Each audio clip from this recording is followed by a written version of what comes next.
Bienvenue sur le podcast des éditions Anacaona.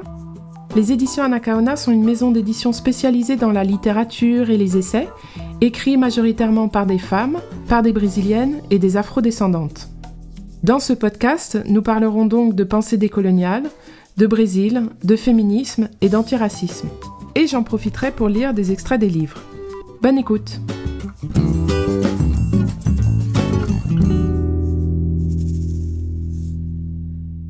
Aujourd'hui, je vais vous parler de mon roman que j'ai appelé Solitude la flamboyante. Solitude, c'était une femme guadeloupéenne à la fin du XVIIIe siècle, une héroïne. Alors, certaines personnes vous disent que c'est une légende et qu'elle n'a jamais existé. Alors en fait, moi je me méfie toujours de ça parce que on dit toujours pour ce genre de femmes que ce sont des légendes et par contre on ne dit pas que d'autres héros masculins et blancs ne sont pas des légendes. Donc en fait cette histoire de légende, je l'ai déjà entendue au Brésil, notamment avec Dandara, où en fait il y a des gens qui disent « Ah mais Dandara c'est une légende, elle n'a jamais existé ». Comme par hasard, quand des femmes s'opposent à l'ordre colonial, et c'est vrai que ce sont des femmes où on a peu de traces historiques sur elles, puisque c'est pas elles qui avaient le pouvoir d'écrire leur histoire ou de figurer dans les archives, et ben on dit que ce sont des légendes. Moi je pense que Solitude a vraiment existé, et que ce n'est pas une légende, et donc c'est pour ça que j'ai décidé de raconter son histoire. Alors en fait, cette histoire, elle a déjà été racontée par deux géants de la littérature, qui sont André et Simone Schwarzbart, qui ont écrit ce livre dans les années 70, qu'ils ont appelé « La mulâtresse Solitude ». J'en profite pour faire une petite parenthèse. Les Schwarzbart étaient le produit de leur époque, et je leur jette pas la pierre. Mais mulâtresse ou mulâtre est un terme que le mouvement noir brésilien notamment a complètement rejeté, car c'est un mot animalisant et humiliant. Mulâtre vient de mule, un animal stérile, car les colons pensaient au début que le mélange de races faisait des êtres stériles. Même plus tard, en voyant que c'était totalement faux, le terme est resté. Bon, en outre, je crois qu'il faut vraiment s'interroger sur cette catégorie de mulâtre ou de métis. Pourquoi préciser qu'un individu est mélangé, quand, à vrai dire, nous le sommes tous et toutes ? En réalité, on précise le mélange essentiellement quand la race entre en compte, parce qu'on ne le précise pas pour un mélange d'espagnol et d'allemand. Et en général, les plus enclins à utiliser le mot métis sont les plus enclins à dire que la race n'existe pas. En outre, il faut bien aussi ne pas oublier le contexte colonial de l'époque. Pourquoi préciser le degré de blancheur d'un individu ? C'était pour mieux montrer qu'il s'était éloigné de la négritude et s'était rapproché de la norme. Donc les Antillais, les Antillaises, les Brésiliens, les Brésiliennes sont assez spécialistes de tous ces mots, mulâtre, chabin, qui visent à bien préciser qu'on n'est quand même pas trop noir. Moi je crois vraiment qu'il faut cesser de les utiliser. Car en outre, les mulâtres, mulâtresses et autres chabins peuvent croire qu'ils ne sont pas tout à fait noirs, mais ne vous y trompez pas, ils ne seront jamais blancs. Fin de la parenthèse. Si c'est un thème qui vous intéresse, le livre Le colorisme d'Alessandra Devulski ou Famille mixte de Lia Schuckman, paru aux éditions Anacaona, et de nombreux autres ouvrages brésiliens parlent longuement de ce thème. En fait, il y a très peu d'informations sur Solitude, et je pense que les Schwarzbart n'en avaient pas plus que moi. Peut-être qu'ils ont eu accès à des sources orales auxquelles moi je n'ai pas eu accès, mais je pense quand même que eux aussi ont inventé une partie de l'histoire de Solitude, parce que de ce que j'ai trouvé, moi, dans les sources historiques, en fait, il n'y a qu'une trace de Solitude, et c'est dans les mémoires de Auguste Lacour, qui était gouverneur de Guadeloupe au début du 19e siècle, donc vers les années 1830-1840, donc quelques années après la mort de Solitude, et il a écrit une histoire de la Guadeloupe en 3 volumes, qui d'un côté est une source précieuse d'informations sur la société coloniale de l'époque, mais d'un autre côté, comme je dis souvent, c'est aussi une source qu'il faut vraiment lire avec beaucoup de pincettes et beaucoup de lunettes à double, triple, quadruple foyer. Parce que Auguste Lacour, c'est un colon, c'est un noble ou un bourgeois, et donc il faut toujours se demander pourquoi est-ce qu'il écrit cette histoire de la Guadeloupe, qu'est-ce qu'il a envie de transmettre à la postérité. Donc voilà, toujours se méfier. Mais en attendant, voilà, c'est lui qui parle de Solitude, et c'est la seule source écrite qu'on a d'elle, parce que sinon on n'a pas d'acte de naissance, on n'a rien sur elle. Et Auguste Lacour en parle juste au moment de sa mort, en 1802. Tout ce qui précède sa mort, je pense qu'on peut on peut l'inventer ou le supputer. Donc en fait, moi, pour écrire cette histoire, j'ai fait beaucoup de recherches sur la société coloniale de l'époque. Et c'est-à-dire que je me suis dit, voilà, si je veux essayer de comprendre comment Solitude pouvait vivre, quelles étaient les relations qu'elle pouvait avoir avec les autres personnes esclavagisées, avec les maîtres, il faut vraiment que je m'imprègne de cette société coloniale de l'époque. C'est comme ça que j'ai pu créer une Solitude que j'espère la plus plausible possible par rapport à la société de l'époque. Et donc, Solitude, je l'ai aussi liée avec Anacaona, parce que c'est vrai que Solitude, c'est le deuxième roman que j'avais écrit autour de ces femmes, le premier roman étant 1492, Anacaona, l'insurgée des Caraïbes. J'ai d'ailleurs un podcast sur ce roman. Et en fait, pour moi, Anacaona, c'est vraiment une présence dans toutes les Caraïbes, et je l'ai invitée dans l'histoire de Solitude. Donc en fait, ce roman Solitude, il est raconté par deux personnes. Il y a d'une part la voix de Solitude, qui raconte son histoire, et il y a la voix d'Anacaona, qui est cette présence qui survole la Guadeloupe et qui aide Solitude dans certains moments déterminants. Donc en fait, pour présenter Solitude, je l'ai insérée forcément dans une famille de planteurs. Et ce pour quoi tout le monde s'accorde, c'est que Solitude aurait été métisse. Elle serait née d'une mère africaine et d'un père blanc marin, c'est-à-dire qu'en fait, elle aurait été conçue sur le bateau négrier, où en fait, quelques jours avant d'arriver en Amérique ou sur les îles des Caraïbes, les marins avaient la triste coutume de violer les femmes noires qui étaient sur le bateau avant qu'elles arrivent.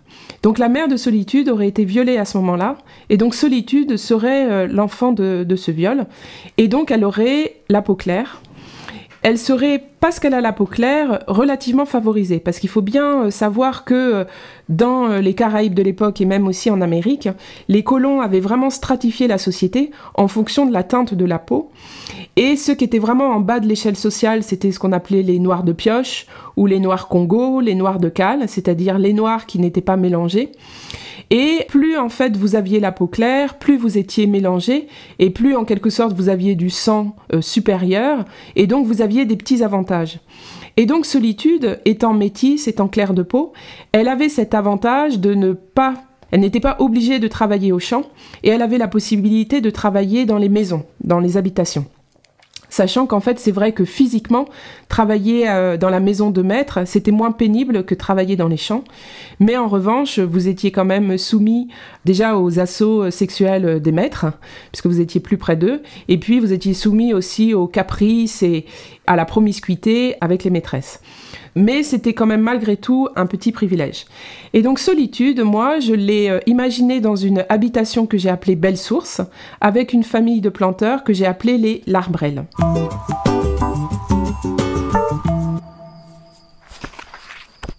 Qui étaient les véritables créateurs de cette richesse?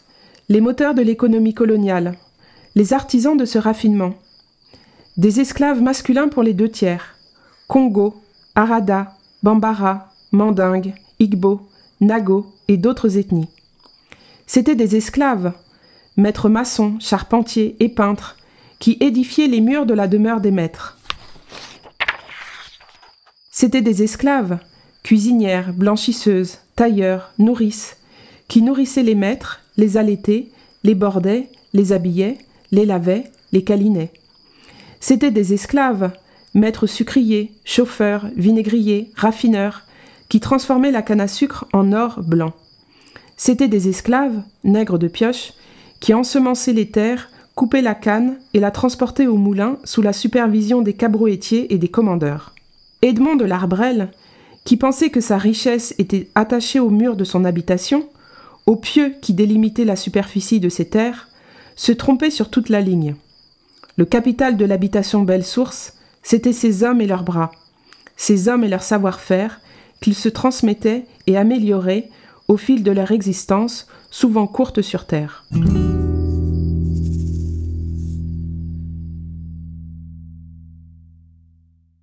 Donc, ce qui me semblait important dans cet extrait où donc c'est Anna Kaona qui parle, c'est bien de montrer à quel point ces colonies qui étaient vraiment les vaches laitières en quelque sorte de l'économie française, à quel point ces colonies se sont bâties vraiment sur la sueur et sur le sang des esclaves. C'est-à-dire que c'était eux qui faisaient absolument tout tourner. Donc aussi, dans mon roman, je prête une attention particulière à montrer tout le savoir-faire, toute la technique que ces personnes ont pu acquérir. Et quand aujourd'hui vous vous extasiez devant une belle église coloniale du XVIIe siècle qui est encore debout et qui est magnifique, gardez bien à l'esprit que cette église, c'est pas des Blancs qui l'ont construite, mais ce sont des Noirs esclaves. Donc ils avaient une vraie technicité et un vrai savoir. Donc dans ce roman, Solitude la flamboyante, je parle longuement des relations entre tous les personnages de cette habitation, qui représentent un microcosme colonial, et je présente les liens tissés entre les esclaves et les liens entre les maîtres et les esclaves. Donc j'ai essayé bien sûr de ne pas faire preuve de manichéisme, parce que pendant longtemps, l'histoire officielle a voulu nous faire avaler que le peuple noir et esclavagisé avait été soumis, qu'ils étaient finalement contents de leur sort et que l'esclavage n'avait pas été si terrible que ça. C'est faux et archi-faux. Mais ce serait tout aussi faux de dire que toutes les personnes esclavagisées ont été héroïques, généreuses, solidaires. Bien sûr qu'il y en a eu, et vous découvrirez Henriette ou Emmanuel, des personnes très importantes pour Solitude, et que j'ai eu beaucoup de plaisir à décrire. Mais il y a aussi d'autres personnages, parce que je crois que chacun essayait aussi de survivre comme il pouvait. De ce que j'ai pu lire, de ce que je peux ressentir, les habitations étaient particulièrement des paniers de crabes, c'est-à-dire chacune essayait de tirer la couverture à soi, d'obtenir des faveurs des maîtres et des maîtresses, etc.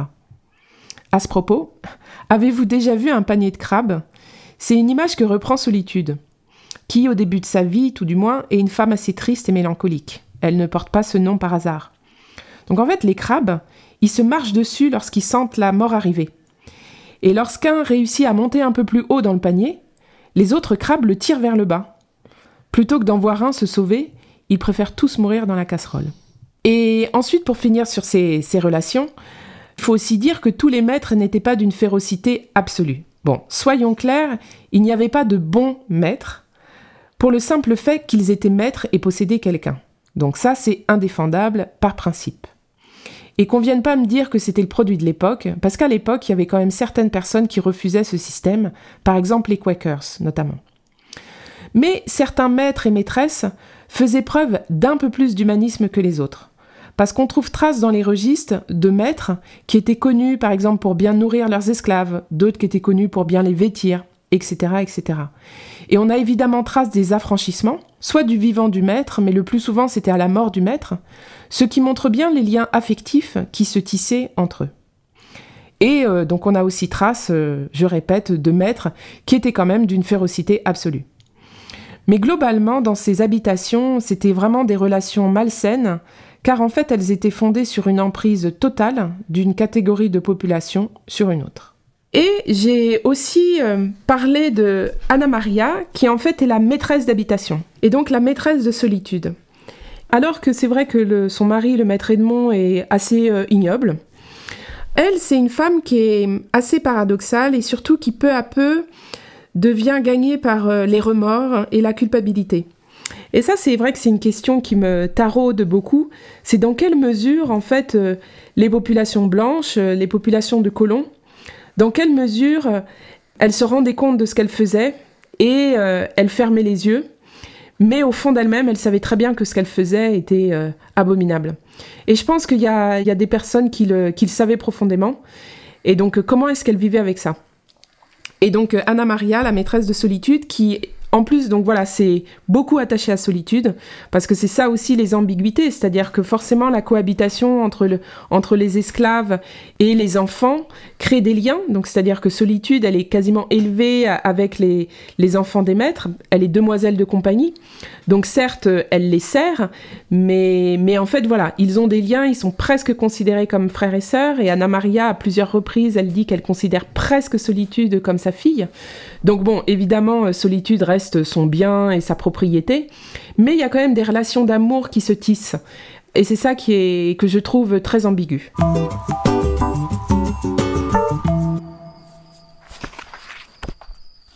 Les remords rongeaient Anna Maria.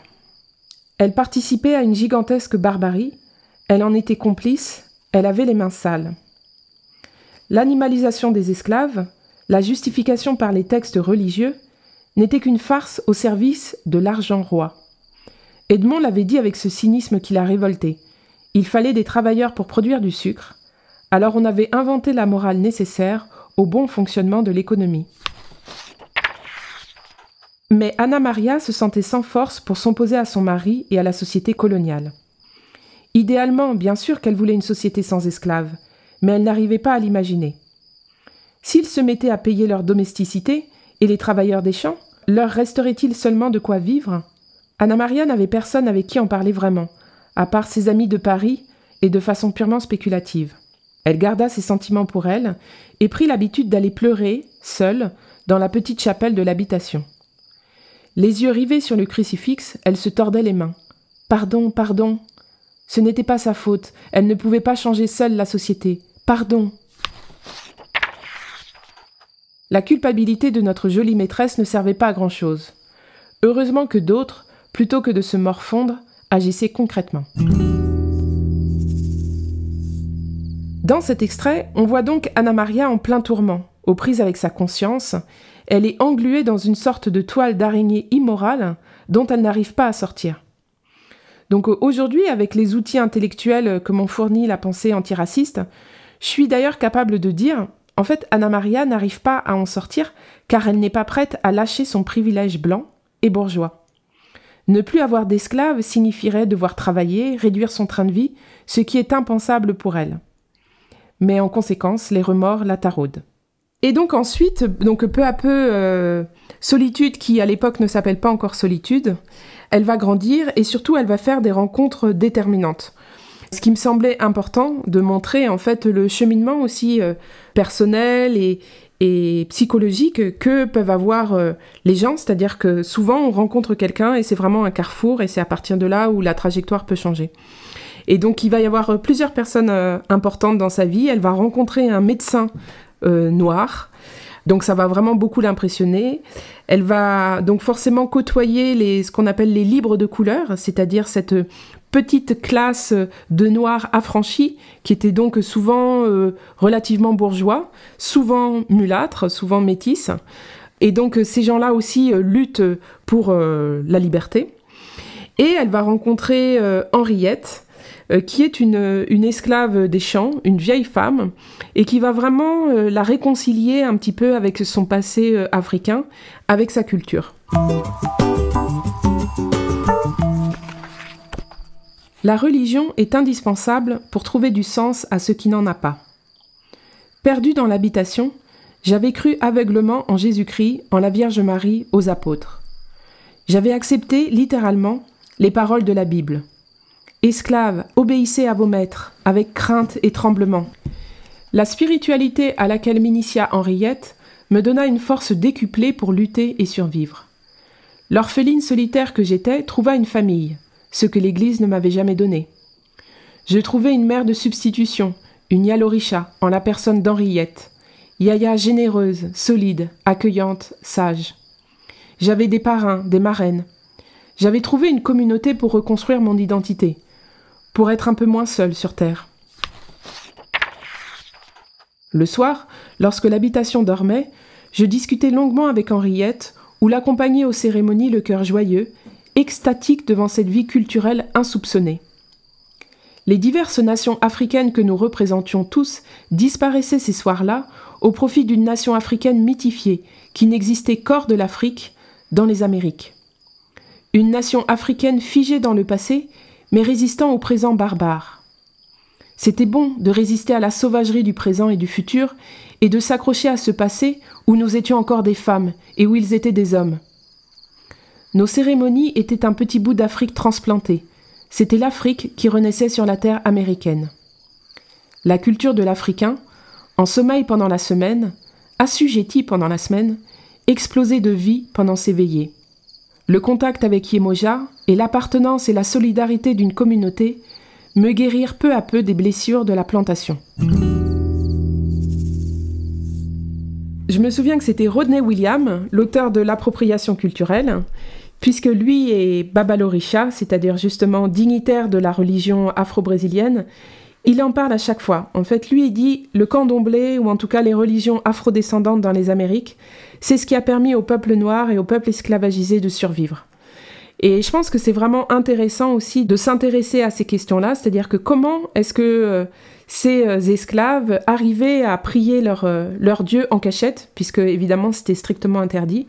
Et donc Solitude, voilà, qui pendant les premières années de sa vie allait à l'église et n'avait pas connaissance de cette vie spirituelle et culturelle. Tout d'un coup, avec Henriette, elle va renouer avec cette vie spirituelle-là et, comme elle le dit, ça va la guérir des blessures de la plantation.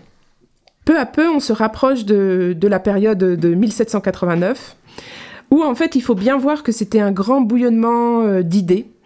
Et en fait, justement, on voit que les populations esclavagisées, elles s'approprient tout ce vocabulaire de liberté, d'égalité et de fraternité, et elles le prennent à leur compte.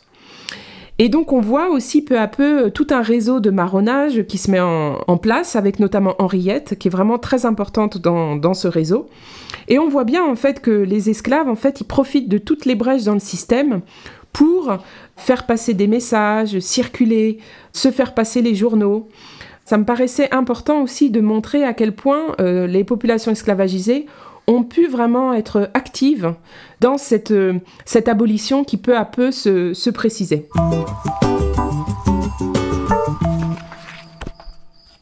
Petite, quand Solitude pensait à l'avenir, elle voyait une grande mer plate et elle au milieu, seule, dérivant.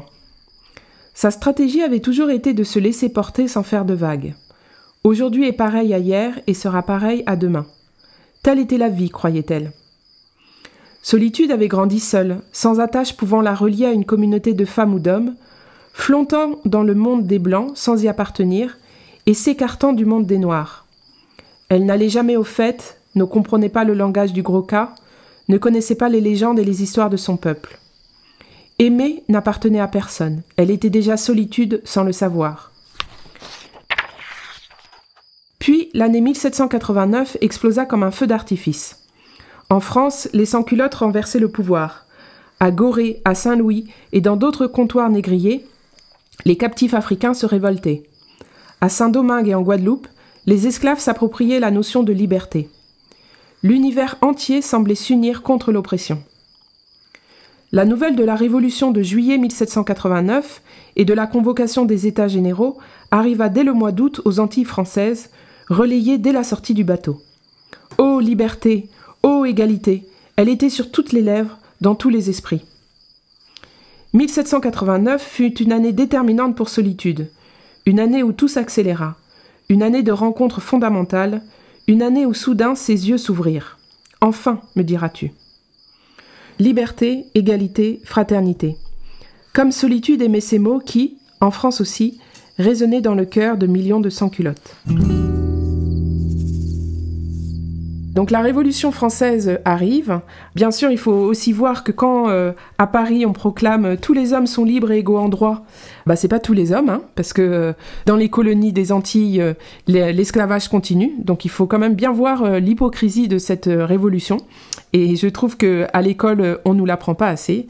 On a tendance un peu à pavaner avec notre déclaration des droits de l'homme et du citoyen, mais tous les hommes ne sont pas des hommes et ne sont pas des citoyens. Donc l'esclavage est encore maintenu dans les colonies, mais en attendant, voilà, les esclaves font vraiment pression sur le système. Ils profitent de chaque petite opportunité pour marronner. Et notamment, en tout cas dans l'histoire de Solitude, tous les esclaves de Belle Source vont profiter d'un ouragan pour marronner. Et en fait, ça, j'ai vraiment trouvé ça dans les archives, c'est-à-dire qu'en fait, très souvent, le marronnage avait lieu après une grosse fête, après la fête de Noël, après la fête de l'Ascension, ou typiquement après un ouragan, puisqu'en fait, c'est le moment où la société est un tout petit peu déstabilisée, ou en tout cas déconstruite. Les esclavagisés profitaient de ces occasions-là pour s'enfuir. Et donc là, ils profitent de l'ouragan, ils marronnent. Et donc, c'est là que va commencer la deuxième partie du livre, qui s'appelle La Renaissance. Et c'est là où vraiment, voilà, Solitude va se libérer de ses chaînes, va renaître. Et donc, ils vont créer une communauté avec tous ces esclaves qui ont marronné, les esclaves de sa plantation, puis aussi des plantations voisines. Une communauté qu'ils vont appeler Petite Afrique, où en fait, ils vont vivre un petit peu isolés, ils vont commencer à cultiver les champs. C'est là que l'abolition de l'esclavage va être officiellement proclamée, en 1794. Mais en fait, l'île est complètement déstructurée. C'est vraiment un vrai chaos. Bon, il y a certaines plantations qui sont incendiées, l'économie tourne complètement au ralenti, et donc en fait, peu à peu, cette communauté de Petite Afrique, elle n'est pas viable économiquement. Et donc, peu à peu, aussi, les esclaves vont la déserter, ils vont retourner soit sur les habitations, ou soit vont retourner en ville. Donc c'est un peu un échec pour Solitude, elle a du mal à l'accepter. Et donc, en fait, elle va ensuite se lier avec une communauté d'autochtones Kalinago. Et ça, c'était très important pour moi aussi de faire des liens entre notamment les Africains quand ils marronnaient et les communautés autochtones. Et au Brésil, en tout cas, je sais que c'est quelque chose qui est très étudié, les liens entre Africains et autochtones. Et il me semble que dans les Caraïbes, c'est pas très étudié. Alors c'est vrai que dans les Caraïbes, les autochtones ont été particulièrement exterminés, donc ils étaient très peu nombreux. Mais malgré tout, je pense vraiment que, surtout au XVIIIe siècle, il restait encore quelques communautés. Et c'est obligé que, en fait, les marginalisés, ils s'associent toujours. Et donc, vu que les marrons, quand ils s'enfuyaient, ils allaient dans les mornes, ils allaient dans les espaces qui étaient difficilement accessibles. Et je pense que forcément, ils rencontraient des Kalinago, des autochtones. Donc, j'imagine une rencontre entre Solitude et les Kalinago. Solitude va créer avec cette communauté, et puis ensuite avec d'autres femmes, une communauté, voilà, un peu à l'écart de tout, où elle veut vraiment s'éloigner de cette civilisation coloniale, prédatrice, exploitatrice. C'est vraiment un petit havre de paix qu'elles vont réussir à maintenir pendant quelques temps, mais au bout d'un moment, forcément, elles vont se faire rattraper par la violence de la société coloniale, et notamment à partir de 1800-1802, où en fait, Napoléon, qui à l'époque s'appelle Bonaparte, veut rétablir l'esclavage. Parce que c'est tellement rentable, l'esclavage, et les plantations sucrières étaient tellement importantes pour l'économie française, qu'en fait, il se rend compte qu'il faut rétablir l'esclavage. Donc à partir de 1800, ça commence à vraiment sentir le roussi. Et en 1802, il y a cet épisode qui est relativement célèbre, où Louis Delgrès, à Matouba, c'est-à-dire à Basse-Terre en Guadeloupe, va lutter jusqu'à la mort, plutôt que de retourner en esclavage. Donc il a cette célèbre phrase « Vivre libre, mourir ». Et c'est vrai qu'on pense que Solitude et Louis Delgrès se sont rencontrés au moment de cette bataille de Matouba. Je pense que c'est tout à fait probable, puisque de toute façon, ils luttaient pour la même cause. Mais en fait, c'est vrai que Matouba, la bataille de Matouba, ça aussi c'est répertorié dans les archives, parce qu'il a fallu quand même envoyer pas mal de régiments de soldats français. C'est en mai 1802. Et en fait, on sait que Solitude a accouché en novembre 1802. Donc en fait, on présente très souvent Solitude à la bataille de Matouba enceinte avec un gros ventre. Mais en fait, si vous faites le calcul, au mois de mai, elle était enceinte que de 3 mois. Donc en fait, même si toutes les femmes vivent une grossesse différente, elles ne pouvaient pas avoir un gros ventre comme ça. Donc moi, je pense que Solitude, lors de la bataille avec Delgrès a décidé de se suicider, de se faire sauter avec toute l'habitation. Et Solitude, en fait, se serait enfouie. Et c'est plus tard qu'elle aurait été capturée, parce que d'ailleurs, les derniers foyers d'insurrection des esclaves, ils ont lieu en septembre 1802. Et donc, moi, voilà, j'ai imaginé que Solitude, elle a vraiment lutté jusqu'à la fin, et c'est en septembre, donc où elle était enceinte de 7 mois, et c'est là où elle s'est fait capturer. Ce qui est plus cohérent avec l'image qu'on a toujours de Solitude, qui est celle d'une femme avec son gros ventre. Donc le mythe collectif se souvient donc de la dernière image de Solitude, celle d'une femme enceinte et luttant malgré tout. Et c'est vrai que Solitude est aussi devenue un mythe parce qu'elle a lutté pour l'abolition de l'esclavage et ensuite elle a lutté contre son rétablissement, mais je crois qu'elle est aussi devenue un mythe parce qu'elle a été capturée enceinte. Donc en fait, il y a toute la symbolique de la maternité. Et surtout, ce qui est vraiment le comble du cynisme de l'époque, c'est que vu que le bébé qu'elle portait en elle était un futur esclave et donc une future richesse, eh bien en fait, les colons de l'époque ont décidé de la pendre le lendemain de son accouchement, histoire que en fait, son bébé, le bébé à qui elle allait donner vie, pour qu'il puisse être esclavagisé et donc rapporter de l'argent. Donc c'est vraiment cynique au possible, c'est-à-dire que s'ils l'avaient pendu en septembre, ils auraient perdu 2 choses, alors que là, en quelque sorte, ils en perdent qu'une, et le bébé de solitude peut ensuite être vendu, ou en tout cas être rendu à son propriétaire.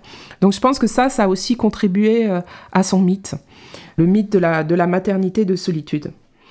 Donc ensuite, voilà, comme je disais au début, la trace qu'on a de solitude, c'est en novembre 1802 quand elle se fait arrêter et qu'elle se fait pendre. Et donc en fait, j'ai imaginé aussi comment ce récit avait été écrit par le gouverneur de l'époque.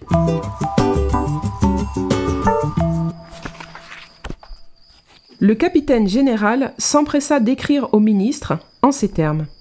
« Je viens de faire mettre au cachot la dénommée Solitude, l'une des dernières meneuses de l'insurrection guadeloupéenne.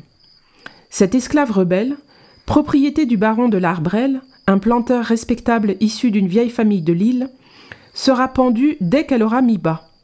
La sus nommée est grosse et proche de son terme. Nous reverserons 400 francs au baron pour le préjudice subi, sachant qu'il prendra possession de l'esclave nouveau-né. Cette sorcière Solitude exerce un attrait maléfique sur les personnes qui l'approchent. Elle et ses suppôts vivaient en marge de la société hors du monde. J'ai entendu parler de rites collectifs sataniques et d'amour contre nature dans ce campement de débauche. Sur le champ de bataille, leur sauvagerie effraya les plus téméraires de mes hommes.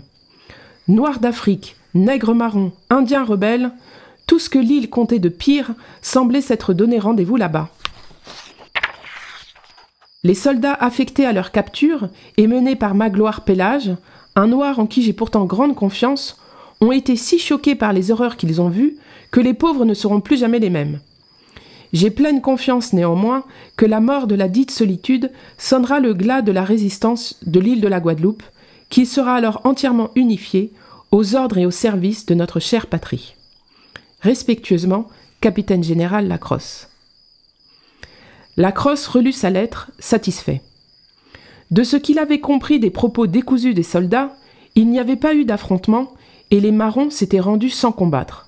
Allons bon. Des nègres marrons qui ne se battaient pas? Il avait du mal à le croire. De toute façon, l'histoire s'écrivait comme on avait envie qu'elle soit écrite. Troublé par la puissance charismatique de Solitude, Lacrosse s'attacha soigneusement, pendant les mois qui suivirent, à présenter Solitude comme une bête, à l'opposé de la féminité de l'époque. Il créa une fausse légende autour de la mulâtresse Solitude, une sorcière, une guerrière assoiffée de sang, une frondeuse d'une sauvagerie sans pareille, une païenne de la pire espèce, refusant toute interaction avec la civilisation et la religion. Et qui, même au cachot, passait ses journées à maudire ses gardiens et à jeter toutes sortes d'imprécations. J'ai des doutes sur la véracité des propos du fameux capitaine Lacrosse.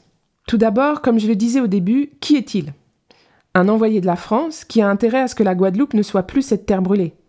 Un homme qui a donc une place de la parole bien définie. Et surtout, un homme qui a intérêt à ce que ce peuple insurgé n'ait pas de héros. Je crois beaucoup à cela. Le pouvoir colonial, de tout temps, il a toujours nié l'importance de certains de nos hommes et femmes pour nous empêcher d'avoir une représentation positive.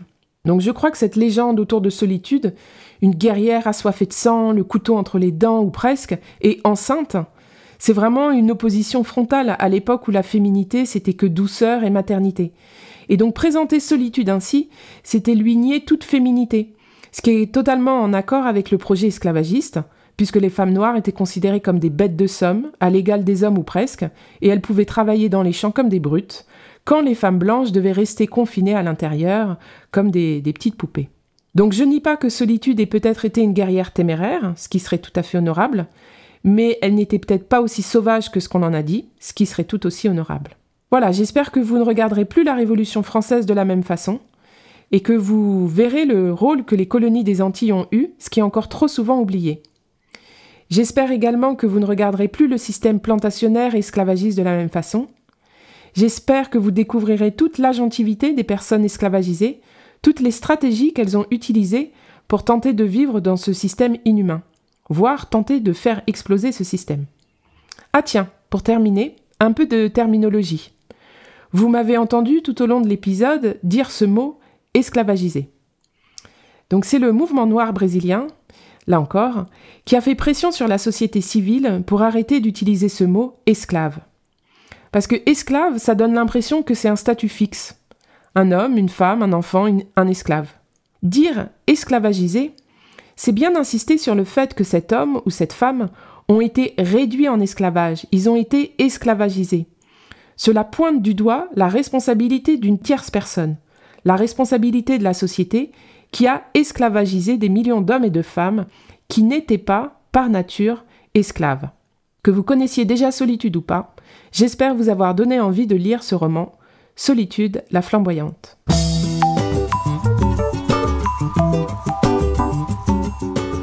Voilà, c'est fini pour aujourd'hui, merci de nous avoir écoutés. Ce podcast a été réalisé par Lio Vargas, que je remercie chaleureusement. Vous pouvez trouver nos livres en librairie et sur anacaona.fr pour vous approvisionner à la source en direct de la productrice. N'hésitez pas à aller sur le site, tous les livres ont les premières pages en lecture libre, ça vous permettra de vous faire une idée. Sur le site, vous avez également la possibilité de vous inscrire à notre infolettre. Pas de panique, j'en envoie pas beaucoup, juste pour les nouveautés et les rencontres. Car nous essayons autant que possible de faire venir nos auteurs, nos autrices du Brésil, ce qui est toujours l'occasion de rencontres super enrichissantes. Vous pouvez d'ailleurs en retrouver certaines en vidéo, là encore sur le site. Bref, que ce soit par l'intermédiaire du podcast, des livres ou de nos rencontres, je vous dis à bientôt. Un abraço.